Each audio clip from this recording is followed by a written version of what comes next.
का जी water train जो है वो भी यानी कि अंडर वाटर ट्रेन जो है अंडर वाटर ट्रेन जो है वो एक जो है वो बना दी जाएगी या वो चला दी जाएगी जो कि दुबई से मुंबई तक होगी। अरे नहीं नहीं, मैं नहीं मानता। अरे हाँ, सच में। भाई इंडिया इतनी तरक्की कैसे कर गया भाई? कर गया आपके सामने। आपने जब हम उसके हवाले से सुनते हैं तो लगता होता है कि यार ये पता नहीं ये कैसे होंगे। लेकिन आजकल दुनिया में वो टेक्नोलॉजीज़ मौजूद है कि ऐसा होता है। मैं देख सोच रहा हूँ कि वो उसके गिर्द जो ट्यूब सी बनाई हुई है, वो लोग क्या जाते हुए पानी को देख सकेंगे इर्द गिर्द, अंधेरा होगा। या पता नहीं ये क्या चक्कर है। और दूसरा वो जो रोप्स पे पूरा वो समुद्र के ऊपर से जा रहे हैं, वो एक अलग ही फीलिंग होती होगी कि ऊपर से ऊपर भी हम हैं और नीचे समुंदर भी है। मेरे हिसाब से इंडिया में करप्शन कम है, जिसकी वजह से उनके वो कम है, हाँ, ये कह उनके सासे अभी तक सही चल रहे हैं। उनके जहाज़ों के आप लगा ओहो। लें, उनके आप ट्रेनों के लगा रहे हैं, उनकी आप बसों के लगा रहे हैं। और वो तो इन ट्रेनों से आगे निकल गए, वो इलेक्ट्रिक ट्रेन पे आ गए हैं, वो अपना बहुत टेक्नोलॉजी जदीद ट्रेनें उन्होंने मतलब ईजाद कर दी हैं, बना ली हैं, खरीद ली हैं, चला रहे हैं आवाम के लिए। ये जरूर चाहेंगे कि जी अंडर वाटर ट्रेन जो है उसका सफर जो है वो पाकिस्तानी जो है वो भी कर पाए, लेकिन खैर फिलहाल तो हमें ये सिलसिला जो है वो कुछ होता हुआ दिखाई नहीं दे रहा। लेकिन खैर ये एक बहुत बड़ी अचीवमेंट होगी भारत के लिए भी और यूएई की गवर्नमेंट के लिए भी। इधर मुसलमान हैं लेकिन काम के मुसलमान हैं, सिर्फ नाम के या काम के। नाम के। तो क्या वजह है आखिर, मतलब यही ट्रेनें ये जो पीछे नजर आ रही हैं यही उन्हें मिली थी कि उन्हें कोई अच्छी वाली मिल गई थी? उनको बंदे अच्छे मिले थे। एक दूसरे को साथ लेके चलें तो सारी चीजें होती है ना। अब पाकिस्तान सबसे पीछे जा रहे हैं, इंडिया वाले आगे जा रहे हैं। ऐसी होती हैं। जब हम उसके हवाले से सुनते हैं तो लगता होता है कि यार ये पता नहीं ये कैसे होंगे। लेकिन आजकल दुनिया में वो टेक्नोलॉजीज़ मौजूद है कि ऐसा होता है। अंडरग्राउंड अंडर सी ट्रेन की बात हमने सुनी थी आज से कुछ 2 साल ऑलमोस्ट पहले की, कि मुंबई और दुबई को कनेक्ट करने के लिए इस तरह की बातें हो रही है कि अंडर सी ट्रेन जो है वो बनाई जाए और दोनों सिटीज़ को, दोनों कंट्रीज़ को यानी इंडिया और दुबई को, यूएई को आपस में लिंक किया जाए। अच्छा पहले तो ऐसा लगा कि यार पता नहीं ऐसे कैसे होगा? ऑलमोस्ट 2000 किलोमीटर का ये डिस्टेंस है, जो अगर देखा जाए तो समंदर के अंदर इतना आसान नहीं होता, बट इसके टनल्स बने हैं। अभी डेनमार्क ने भी किसी कंट्री के साथ, वैसे स्वीडन वाला को तो मैंने देखा हुआ जो मेल्मो को कनेक्ट करता है कोपेनहेगन के साथ, बिल्कुल वो भी अंडर सी वो है। बहुत बड़ा टनल तो नहीं है लेकिन फिर भी सी के नीचे से आप जाते हैं और आपको पता भी नहीं चलता, आप डेनमार्क से निकल के आप स्वीडन में होते हैं। इसी तरीके से यूरोपियन कंट्रीज इस चीज़ों के ऊपर काम कर रही है और वो सक्सेसफुली इन चीज़ों को कर भी चुके हैं। अच्छा उसमें ट्रेन भी चलती है और उसमें आपकी गाड़ियां भी चलती हैं। बट अब इस चीज़ के ऊपर अगर हम बात करें कि अंडर सी ट्रेन जो है, मतलब देखें आज जो बातें हो रही है ना, ये कल को आज से पहले मतलब जब पुराने ज़माने की हम बात करें तो कोई अगर कहता था कि यार मून के ऊपर कोई जा सकता है या लैंड कर सकता है, पागल तो नहीं हो गया यार, कैसे जाएगा ये? फिर मार्स की बातें होने लगी, अब मार्स पे भी जाना मुमकिन हो और अब यहाँ तक बातें हो रही कि यार मार्स पे लोगों को, इंसानों को कैसे भेजा जाए, यानी ये।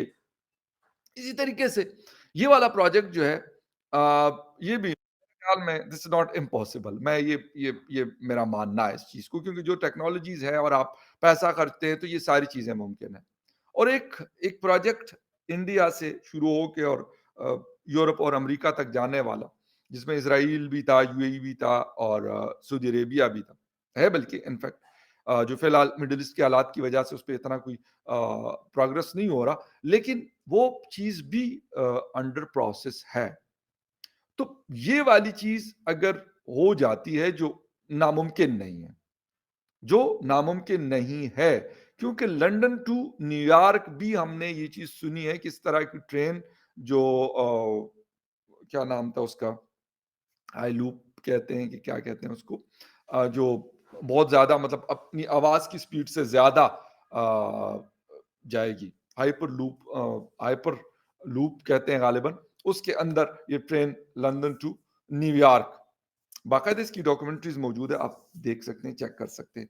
तो फिर 2000 किलोमीटर तो गालिबन शायद उस हवाले से अगर देखा जाए तो फिर तो ये काफ़ी आसान है। काफी इजी है कि ये चीज हो जाए, और उसकी स्पीड जो कह रहे हैं कि होगी वो 1000 किलोमीटर होगी। बताने का मकसद कुछ और है। यानी अभी हमारे यहाँ ट्रेन का एक इंसिडेंट हुआ है, जाफर एक्सप्रेस। जाफर एक्सप्रेस जो है क्वेटा से पेशावर के दरमियान चलती है। वैसे तो इतना लंबा डिस्टेंस नहीं है, मैक्सिमम 1000-1200 किलोमीटर का डिस्टेंस होगा, लेकिन इस ट्रेन को 3-3 दिन भी लग जाते हैं। ये नहीं है कि चलो अब तो बीएलए ने इस ट्रेन को हाईजैक किया था, बट इसके अलावा भी क्योंकि ट्रैक इतना अच्छा नहीं है और पुराने इंजन और ये सारा कुछ, तो ये काफी मतलब स्लो करके आ रही होती है, ये फिर पहुंचती है।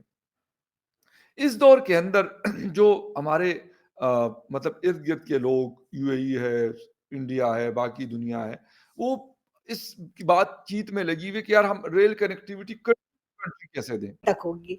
अब बहुत से लोग ऐसे हैं जो अंडर वाटर ट्रेन में ट्रेवल करना चाहेंगे और यकीनन उसमें बहुत कुछ जो है वो दुबई के लोग रखेंगे ऐसा जो कि टूरिस्ट जो हैं उसको एंजॉय कर सकें। लेकिन क्या वहां पर ऐसे लोग भी क्या ट्रेवल कर पाएंगे जिनके पास मुंबई का वीजा ना हो? मेरे ख्याल से ऐसा नहीं होगा, या हो सकता है कि ऐसा हो भी जाए कि कोई इस तरह की चीज जो है वो निकाल ली जाए इंडियन गवर्नमेंट की तरफ से और दूसरा यूएई की तरफ से, जिसमें आप कुछ ऐसा कर सकें कि जो टूरिस्ट हैं वो जा सके मुंबई, और चाहे मतलब एक ट्रेन से जाएं और दूसरी ट्रेन से वापस आ जाएं, लेकिन वो ट्रेन का जो सफर होगा अंडर वाटर ट्रेन का वो यकीनन लोग एंजॉय करना चाहेंगे। लेकिन जाहिर है पाकिस्तान के लोग जो हैं उनको थोड़ा सा मुझे लगता है कि इसमें प्रॉब्लम रहेगी, और इसकी रीजन यही है कि जाहिर है कि मोदी जी ने कहाँ वीजा देना है। मोदी जी कहेंगे भाई सारी दुनिया आ जाए, नहीं आए तो पाकिस्तान ही ना आए, इसलिए कि पाकिस्तान वालों से तो आपको पता ही है ना, उनका वैसे ही 36 का आंकड़ा रहता है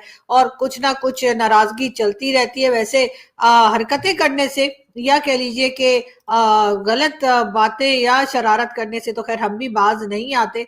मगर दोस्तों, आपका फास्ट नॉलेज फैक्ट में स्वागत है। भविष्य में कनेक्टिविटी और बुनियादी ढांचों के विकास को बढ़ावा देने के लिए यूएई कथित तौर पर भविष्य की एक और महत्वाकांक्षी परियोजना पर विचार करने की योजना बना रहा है। हाल ही में हुए विकास में दुबई और मुंबई के बीच अंडर सी ट्रेन चल सकती है, जिसके आने वाले वर्षों में शुरू होने की उम्मीद है। खलीज टाइम्स के अनुसार नेशनल एडवाइजर ब्यूरो लिमिटेड के प्रबंधक निदेशक और मुख्य सलाहकार अब्दुल्ला अल सेही परियोजना का कार्य योजना का खुलासा किया है। यूएई दुबई से मुंबई तक अंडर वाटर ट्रेन बनाने पर काम तो कर रहा है, लेकिन जो यात्रियों के साथ साथ माल परिवहन के साधन के रूप में भी काम करेगी। दोस्तों, भविष्य में मंजूरी मिलने पर हम 2000 किलोमीटर की रेल नेटवर्क बनाएंगे जो दुबई को मुंबई से जोड़ेगा। इसके माध्यम से कोई भी व्यक्ति लगभग 2 घंटे में मुंबई से दुबई तक आसानी से यातायात कर सकेगा। भारत और दुबई के बीच काफी अच्छा रिश्ता है, जिसकी वजह से यह सारे काम हो पा रहे हैं।